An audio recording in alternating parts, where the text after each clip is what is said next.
Capítulo 10 Não extingais o espírito. Agora temos de observar várias espécies de homens que escandalizam profundamente essa misericordiosa disposição de Cristo. Falso desespero quanto à misericórdia de Cristo. Há aqueles que prosseguem em todos os maus cursos da vida com base nesse pretexto, que seria inútil ir a Cristo por serem suas vidas tão ruins, ao passo que, tão logo olhamos para o céu, todos os encorajamentos estão prontos para nos encontrar e nos puxar para a frente. Entre outras, essa é uma atração, que Cristo está pronto para bem nos acolher e nos conduzir adiante. Ninguém está condenado eternamente na igreja, senão aqueles que estão determinados para ser, incluindo os que persistem em ter pensamentos desonrosos de Cristo, para que possam ter alguma aparência de razão para buscar contentamento de outras coisas, como aquele servo inútil, Mateus 25:30, que precisava adotar a opinião de que seu senhor era um homem duro, pelo que lisonjeia a si próprio em seus caminhos infrutíferos, ao não aprimorar o talento que possuía. Falsa esperança quanto à misericórdia de Cristo. Há aqueles que, de si mesmo, assumem uma esperança de que Cristo aturará que andem nos caminhos para o inferno, e todavia trá-los-á ao céu, ao passo que todo conforto deveria nos aproximar de Cristo. De outro modo, é um conforto mentiroso, seja em si próprio ou em nossa aplicação dele. Resistindo à misericórdia de Cristo. Há aqueles que tomam sobre si o lançar água sobre aquelas centelhas que Cristo labuta para acender neles, para não serem aborrecidos com a luz delas. Os tais devem saber que o Cordeiro pode ficar irado e que aqueles que estão debaixo de seu cetro de misericórdia devem ser feitos em pedaços por seu cetro de poder. Salmo 2:9. Embora ele graciosamente cuidará e manterá a menor fagulha da graça verdadeira, todavia, onde ele não encontra a centelha de graça, mas a oposição ao seu espírito lutando com eles, sua ira, uma vez acendida, queimará até o inferno. Não há mais justa provocação do que quando a amabilidade é vulgarmente recusada. Quando Deus queria ter curado Babilônia e ela não o quis, então foi entregue à destruição. Jeremias 51:9. Quando Jerusalém não quis ser reunida sob a asa de Cristo, então sua habitação é deixada desolada.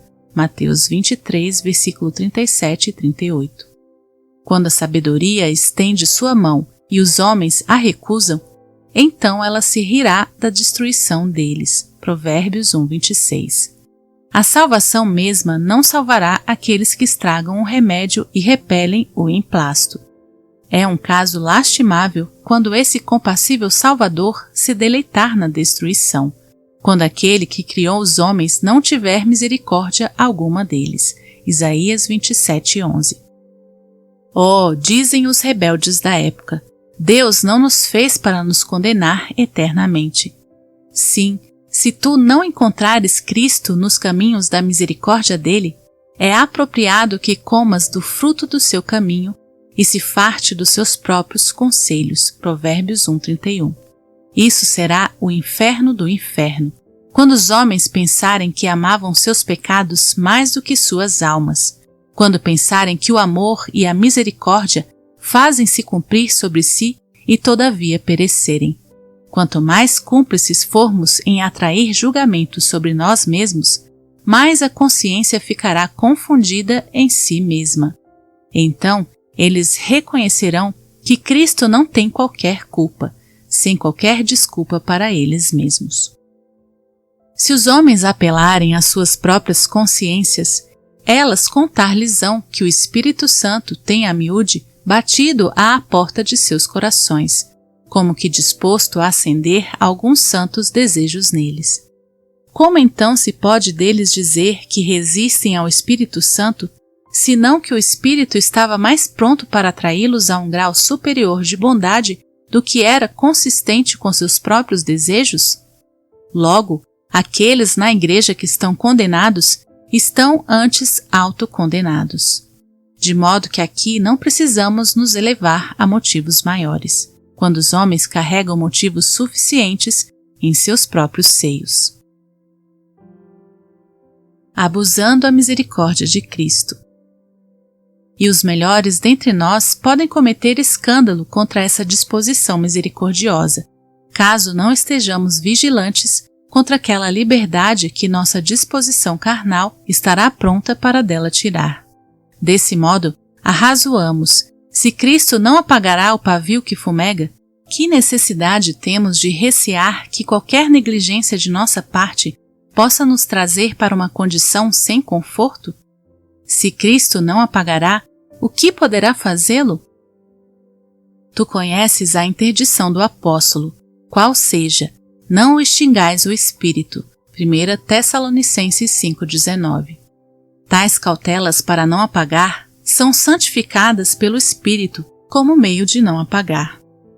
Cristo desempenha seu ofício de não apagar, excitando adequados esforços em nós, e ninguém há mais solícito no uso dos meios do que aqueles que estão mais certos do seu bom êxito. A razão é esta: os meios que Deus reservou para o efetuar de qualquer coisa estão inclusos no propósito que Ele tem de fazer aquilo se suceder. E isso é um princípio tido por certo, mesmo nas matérias civis. Pois quem, se de antemão soubesse que este seria um ano frutífero, penduraria, pois, seu arado e descuidaria da lavoura? Por isso, o apóstolo estimula-nos a partir da expectativa certa de uma bênção, 1 Coríntios 15, 57 e 58. E tal encorajamento, que parte do bom desfecho da vitória, é pensado para nos incitar e não para nos dissuadir. Se formos negligentes no exercício da graça recebida e do uso dos meios prescritos, permitindo que nossos espíritos sejam oprimidos com muitos e variados cuidados desta vida, e não tivermos cuidado com os desencorajamentos momentâneos, em razão desse tipo de descuido, Deus, em seu sábio cuidado, permite que frequentemente caiamos em uma condição pior em nossos sentimentos do que aqueles que nunca foram tão iluminados. Todavia, em misericórdia, Ele não tolerará que sejamos tão inimigos de nós mesmos a ponto de inteiramente negligenciar essas faíscas uma vez acendidas. Caso fosse possível que devêssemos abandonar todo esforço em absoluto, então poderíamos procurar por não outro resultado senão apagar. Porém, Cristo tomará o cuidado dessa fagulha e nutrirá essa sementinha para que Ele sempre preserve na alma algum grau de cuidado. Se fizermos um confortador uso disso, devemos considerar todos aqueles meios pelos quais Cristo preserva a graça iniciada, tais como, primeiro, a Santa Comunhão, pela qual um cristão aquece outro. Melhor é serem dois que um, Eclesiastes 4:9. Não ardia em nós o nosso coração? Disseram os discípulos em Lucas 24:32. Em segundo lugar, muito mais comunhão com Deus nos santos deveres, tais como meditação e oração, que não apenas acende, como agrega um lustre à alma. Em terceiro lugar, sentimos por experiência o sopro do Espírito ir junto com o de seus ministros. Por essa razão, o apóstolo entrelaça esses dois versículos em um. Não extingais o Espírito, não desprezeis as profecias. 1 Tessalonicenses 5, 19 e 20.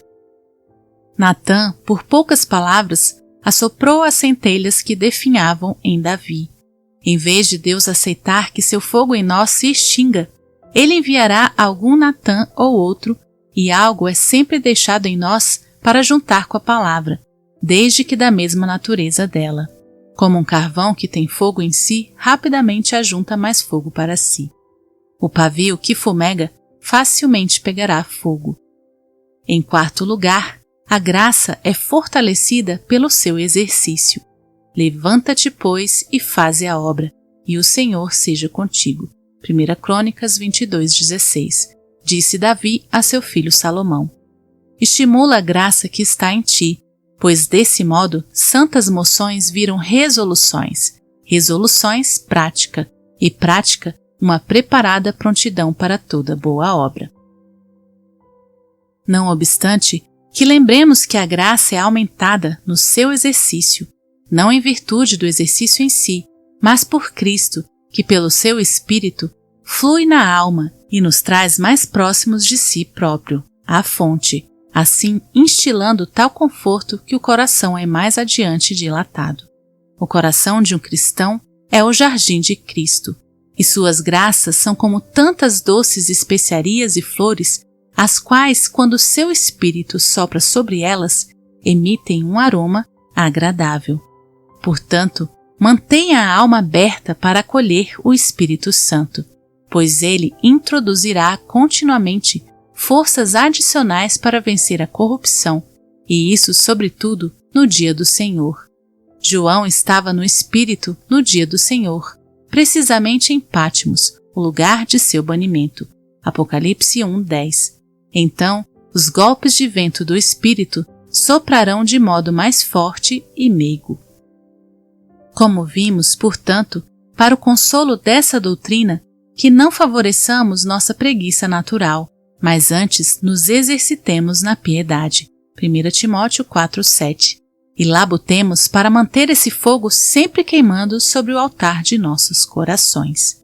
Que preparemos nossas lâmpadas diariamente e ponhamos dentro óleo novo e alcemos nossas almas mais e mais alto ainda. Descansar em uma boa condição é contrário à graça, que não pode senão promover a si para uma medida ainda maior. Que ninguém torne essa graça em lascívia. Judas 4. As fraquezas são uma razão de humildade, não uma justificativa à negligência nem um encorajamento à presunção. Longe estejamos de sermos maus, pois que Cristo é bom para que aquelas brasas de amor nos derretam. Logo, aqueles em quem a consideração de tal ternura de Cristo não opera dessa forma, bem podem suspeitar de si próprios. Certamente, onde a graça está, a corrupção é como vinagre para os dentes, como fumo para os olhos. Provérbios 10:26. E por conseguinte, eles labutarão, considerando seu próprio conforto, e da mesma forma, o mérito da religião e a glória de Deus, para que a luz deles possa irromper. Se uma centelha de fé e amor é tão preciosa, que honra será ser rico em fé? Quem não prefere antes andar na luz e nos confortos do Espírito Santo a viver em um estado sombrio, confuso? E a velejar a todo pano para o céu, a ser agitado sempre com medos e dúvidas? A presente dificuldade no conflito contra um pecado não é tanta quanto aquela perturbação que qualquer corrupção favorecida trará sobre nós posteriormente. A paz verdadeira está em conquistar, não em se entregar.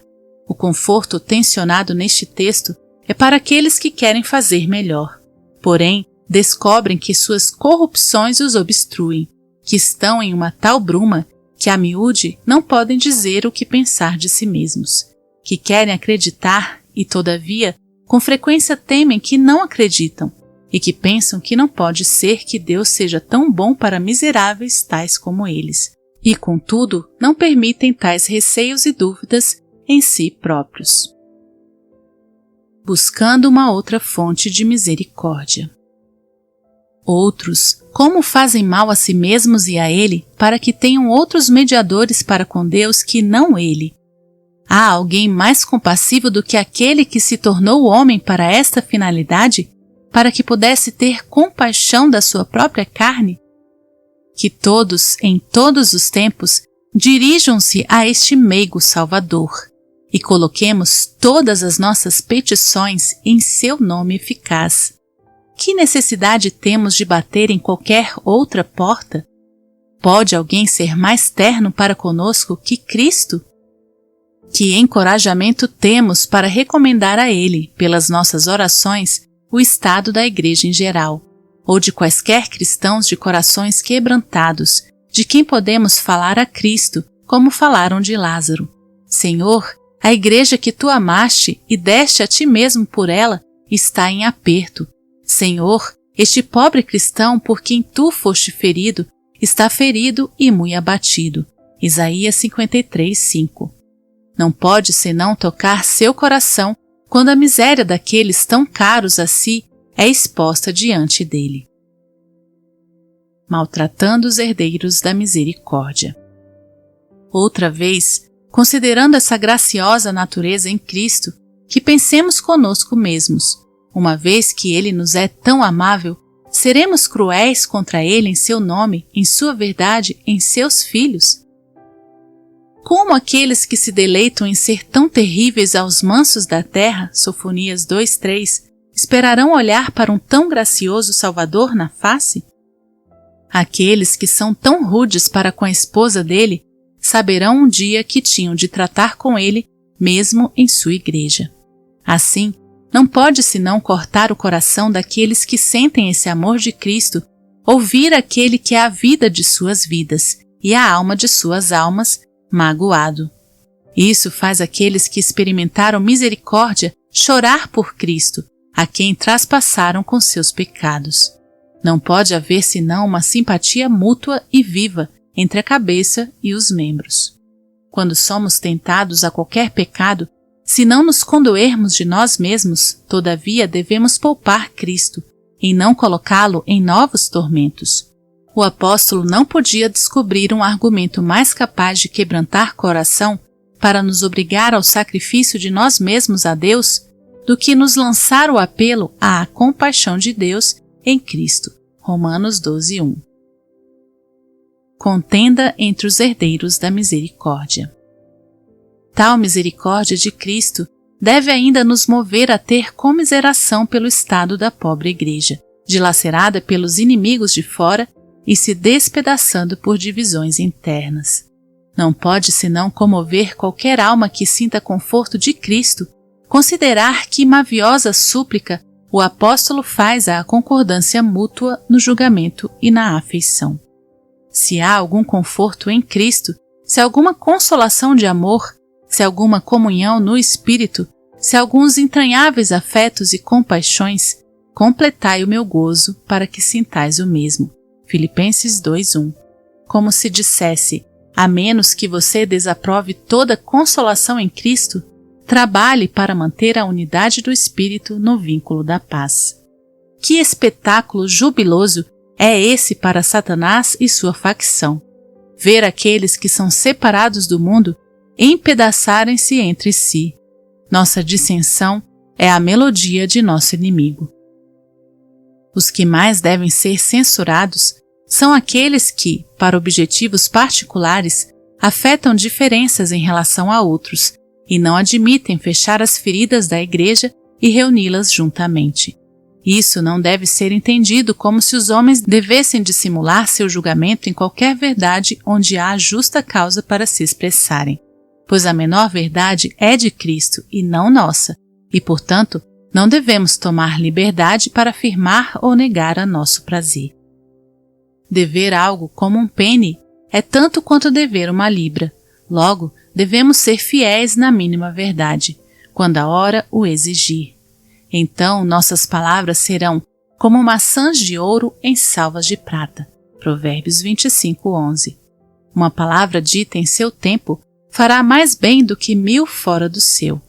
Porém, em alguns casos, mediante ter nossa fé em nós mesmos diante de Deus, Romanos 14:22, é de maior consequência do que a discutível descoberta de algumas coisas que tomamos por verdadeiras, considerando que a fraqueza da natureza do homem é tal que dificilmente pode haver uma descoberta de qualquer diferença em opinião sem alguma desavença de afeição. Enquanto os homens não forem de uma só mente, dificilmente serão de um só coração, exceto onde a graça e a paz divinas tenham grande domínio no coração. 1 Coríntios 3:15. Por conseguinte, a exibição franca de divergência é somente boa quando é precisa, ainda que alguns, por um desejo de ser alguém, tornem-se assim e rendam-se a um espírito de contradição em si mesmos. Todavia, se Paulo puder ser juiz disso, eles ainda são carnais. 1 Coríntios 3:3. Se for sabedoria, é sabedoria de baixo, pois a de cima, visto ser pura, também é pacífica. Tiago 3,17. Nosso bendito Salvador, quando estava para partir do mundo, o que ele impôs mais a seus discípulos do que paz e amor? E em sua última oração, com que ardor ele implorou a seu Pai para que todos pudessem ser um, como ele e o Pai eram um. João 17:21. Mas, pelo que ele orou na terra, só desfrutaremos perfeitamente no céu. Que isso torne a meditação daquele tempo a mais meiga para nós. Aproveitando-se do ferido. Além disso, para desmascarar escandalizadores dessa espécie, de que espírito pensaremos ser quem se aproveita das pisaduras e debilidades dos espíritos dos homens para aliviá-los com falsa paz para seus próprios motivos mundanos? Um espírito magoado desfaz-se de qualquer coisa. A maioria das coisas úteis do papado, tais como confissão, satisfação, mérito e purgatório, surgem dali, mas eles são médicos de valor nenhum, ou carrascos, e em nenhuma hipótese médicos. É uma bênção maior ficar liberto da picada de tais escorpiões, Apocalipse 9:5, do que sermos gratos pela bênção. A tirania espiritual é a maior das tiranias, e especialmente quando está onde mais misericórdia deve ser demonstrada. Todavia, precisamente ali, alguns, como cirurgiões cruéis, deliciam-se em fazer longos tratamentos, para se servirem da miséria dos outros.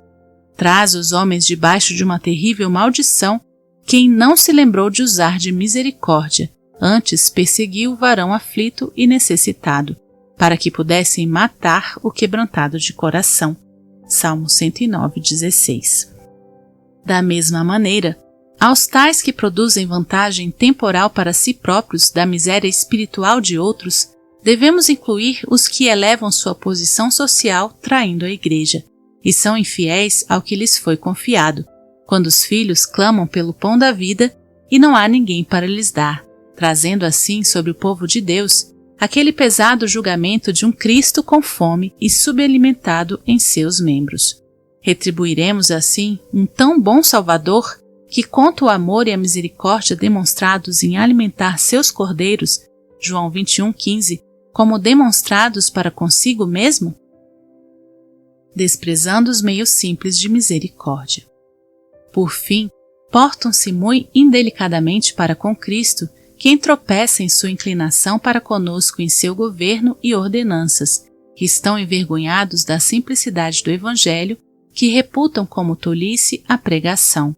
Eles, do orgulho de seus corações, acham que podem fazer bem o bastante sem a ajuda da palavra e dos sacramentos, e pensam que Cristo não toma suficiente dignidade sobre si, e por conseguinte, não precisam consertar a questão com seus estratagemas, de modo a poderem dar melhor satisfação à carne e ao sangue, como no papado.